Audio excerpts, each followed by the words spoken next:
Speed से होगा। Good morning all student. आज हम लोग 10 क्लास का जो इम्पोर्टेंट चैप्टर होता है 12.1 उसका पहला और दूसरा सवाल इस वीडियो में बनाएंगे और आप लोगों को इसके बाद कहीं और समझने की कोई दिक्कत नहीं होगी। अगर कोई दिक्कत होगा तो आप लोग कमेंट करके फिर से बता सकते हैं। अब चलते हैं हम लोग 12.1 की तरफ। तो पहला क्वेश्चन है हम लोगों का कि दो वृत्त की त्रिज्याएं क्रमशः 19 सेंटीमीटर और 9 सेंटीमीटर है। 19 सेंटीमीटर और 9 सेंटीमीटर है। तो उस वृत्त की त्रिज्या ज्ञात करें जिसकी परिधि इन दोनों वृत्तों की परिधियों के योग के बराबर है।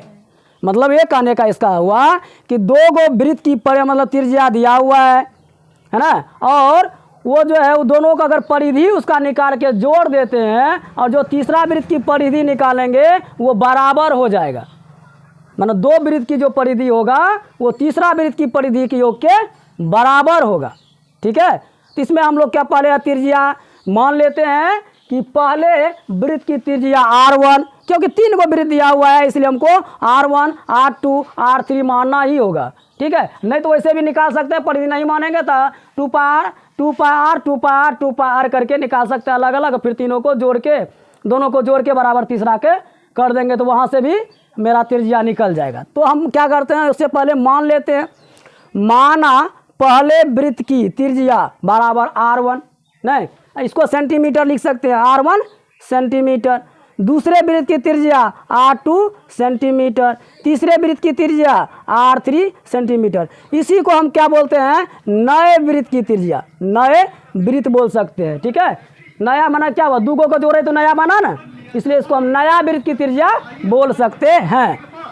तो पहला हो गया R1, R2, R3। हम चलते हैं प्रश्न से। कहता है पहले वृत्त की परिधि जोड़ दूसरे वृत्त की परिधि बराबर क्या होगा, नए वृत्त की परिधि होगा, नए वृत्त की परिधि।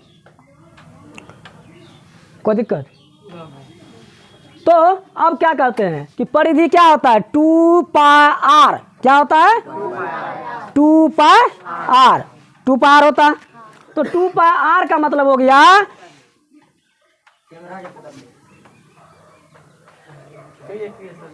तो 2 पाई R मतलब 2 पाई R1 जोड़ 2 पाई R2 बराबर 2 पाई R3। कोई दिक्कत? कोई दिक्कत? सवाल देखो, 2 पाई R1 जोड़ 2 पाई R2 बराबर 2 पाई R3 हुआ।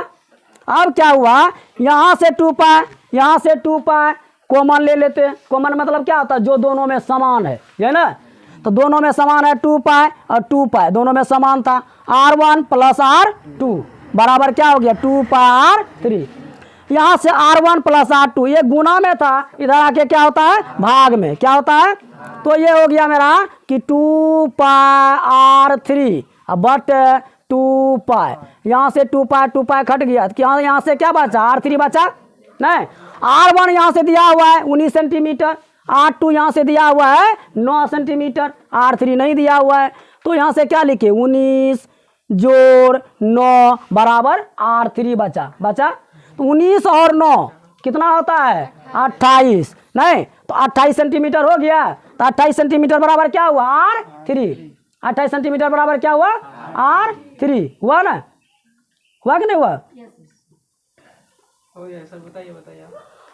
तो 28 सेंटीमीटर बराबर R3 यानी नए वृत्त की त्रिज्या बराबर 28 सेंटीमीटर। नए वृत्त की त्रिज्या क्या हुआ, नए वृत्त की त्रिज्या क्या हुआ, तो समझ में आया। मतलब हुआ कि पहले वृत्त की त्रिज्या परिधि जोड़ दूसरे वृत्त की परिधि बराबर नए वृत्त की परिधि, ये दोनों का हो गया 2πr1, 2πr2, 2πr3, दोनों में से 2π कॉमन ले लिए, r1 + r2 हो गया बराबर यहाँ से हो गया 2πr3, इधर गुना में था, इधर आके क्या हो गया भाग में हो गया, 2π खत्म हो गया, r3 बराबर ये बच गया क्या मेरा r3 बच गया, नहीं नए वृत्त की त्रिज्या बच गया।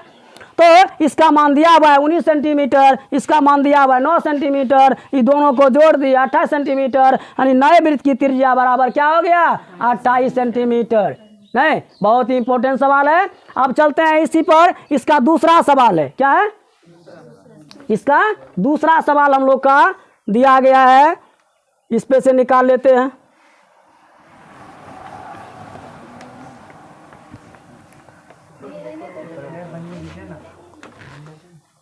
चलिए देखिए कि दूसरा सवाल में है, दो वृत्त की त्रिज्या क्रमशः 8 सेंटीमीटर है, कितना सेंटीमीटर है और 9 सेंटीमीटर है, कितना सेंटीमीटर है 9 सेंटीमीटर है। तो उस वृत्त की त्रिज्या ज्ञात करें, 6 सेंटीमीटर है, 6 सेंटीमीटर है। तो उस वृत्त की त्रिज्या ज्ञात करें जिसकी क्षेत्रफल, जिसका क्षेत्रफल कितना है, इन दोनों वृत्तों के क्षेत्रफलों के योग के बराबर है। इसमें भी पहले मान लिए, माना पहले वृत्त की त्रिज्या 8 सेंटीमीटर, दूसरे के r2 सेंटीमीटर, तीसरे का r3 सेंटीमीटर ना। तो r1 बराबर हो गया मेरा 8 सेंटीमीटर, r2 बराबर हो गया 6 सेंटीमीटर, r3 नहीं दिया हुआ है, कोई दिक्कत। अब क्या है कि प्रश्न से तीसरे वृत्त की परिधि मतलब जो तीसरे वृत्त का क्षेत्रफल जोड़ दूसरे वृत्त का क्षेत्रफल बराबर नए वृत्त का क्षेत्रफल पहले वृत्त का क्षेत्रफल जोड़ दूसरे वृत्त का क्षेत्रफल है ना, बराबर नए वृत्त का क्षेत्रफल। तो क्षेत्रफल में हम लोग का क्या होता है πr² ना, तो πr1 स्क्वायर फिर πr2 का होल स्क्वायर बराबर πr3 का होल स्क्वायर। तो इसका मतलब फिर यहाँ से कॉमन आएगा, तो r1 का स्क्वायर जोड़ r2 का स्क्वायर बराबर πr3 का स्क्वायर नहीं। तो हम लोग को फिर क्या होगा r1 का स्क्वायर जोड़ r2 का स्क्वायर बराबर πr3 का स्क्वायर बटे पाई। तो पाई खत्म हुआ। r1 का मेरा मान दिया हुआ है कितना 8 का स्क्वायर जोड़ 6 का स्क्वायर बराबर हो गया r3 का स्क्वायर नहीं हो गया। तो 8 का स्क्वायर 64, तीर का निशान देना बहुत ही जरूरी है। तो 64 + 36 बराबर कितना हुआ r3 का होल स्क्वायर, तो हो गया यहाँ 100, कितना हुआ 100 बराबर r3 का। इधर स्क्वायर जब होता है तो इधर रूट होता है, हम यहाँ चलते हैं तो 100 बराबर हो गया r3 का स्क्वायर।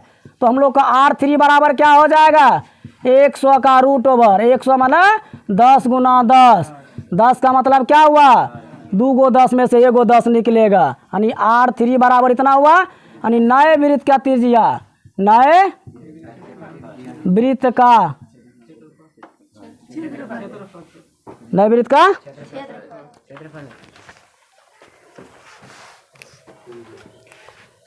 तो नए वृत्त के क्षेत्र इन वृत्तों के क्षेत्रफलों के योग के बराबर है।